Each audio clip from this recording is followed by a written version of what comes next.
L'orientation, je pense que pour tous les gens qui travaillent avec les élèves, qui sont en troisième, en première ou en terminale, c'est une réflexion de longue haleine, c'est un travail qui se fait régulièrement.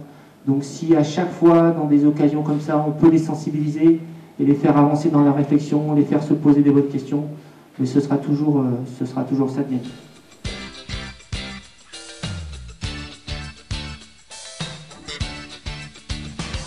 C'est un grand privilège d'avoir ici présent un stand avec les métiers et possibilités, et surtout de donner le goût du travail.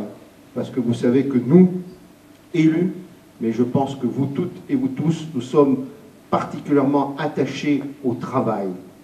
Il n'y a pas d'idéal plus noble que celui d'une société où le travail sera souverain.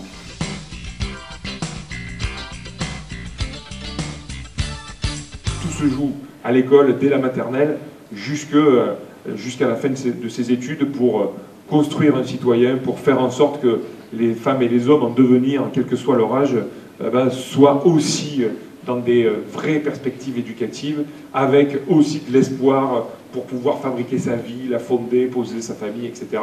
Ça, ce sont des choses qui sont extrêmement importantes, et vous savez toutes et tous, évidemment, l'actualité de ce début d'année qui a été une actualité difficile, et la réponse la plus efficace, évidemment, c'est l'éducation. C'est notre rôle à tous, à nous, adultes, d'aider et de faire en sorte que les citoyens en devenir aient tous les outils possibles pour pouvoir avoir une vie la plus correspondante, en tout cas, à leurs envies.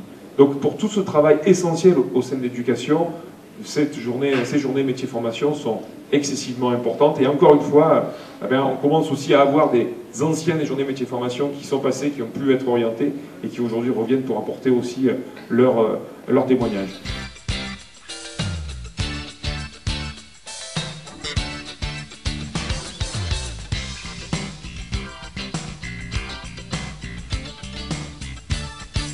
On met en lumière le cloisonnement qui peut exister entre le milieu de l'éducation et souvent la sphère publique et aussi la sphère privée, je pense en particulier au champ économique. Et bien là, on voit aujourd'hui à travers cet événement à quel point l'éducation nationale s'est elle aussi progressivement ouverte, et que même le champ économique aujourd'hui s'intéresse de plus en plus évidemment aux formes d'apprentissage et de formation de celles et ceux qui seront demain très certainement leurs futurs salariés dans leurs entreprises. On a un vrai souci, notamment dans nos territoires, d'inadéquation entre l'offre et la demande.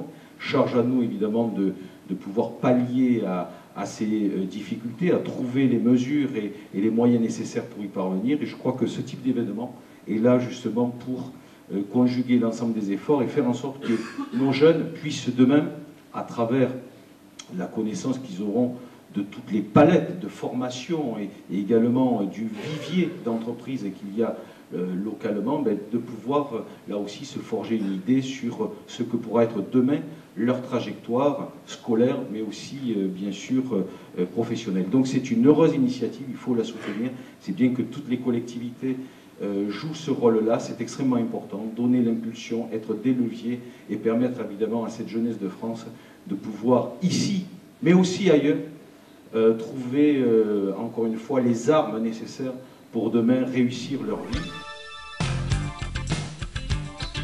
Et là derrière nous, nous avons des professionnels de l'aménagement paysager de la mairie qui sont en train de faire un rond-point et qui sont donc en pleine action. Et je pense que c'est très intéressant pour les jeunes de voir concrètement en quoi ça consiste. De façon générale, ce qu'on peut dire ici par rapport à cette action, c'est que nous y tenons au rectorat pour une raison simple. C'est que construite comme elle est construite, on a parlé de valeurs, et je crois que c'est le moment pour nous de revenir sur des fondamentaux. Elle est construite sur vraiment une valeur de solidarité. Quand je vois les jeunes parler aux jeunes, nous construisons ces chemins solidaires entre générations. Et nous prenons au sérieux leur première expérience, effectivement, de formation. Et cette première expérience est déjà un contenu précieux pour les plus jeunes.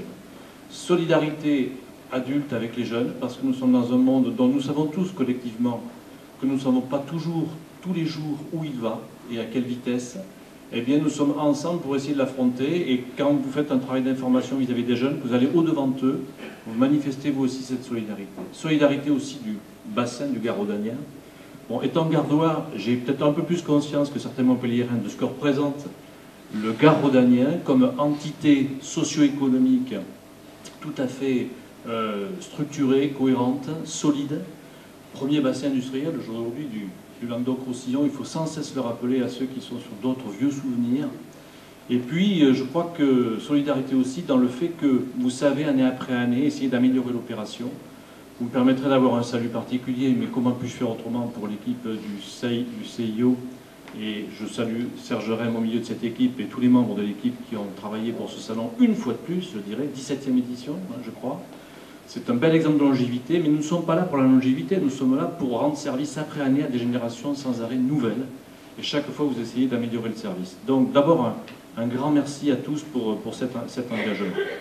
Alors ces 2 journées se sont très bien passées.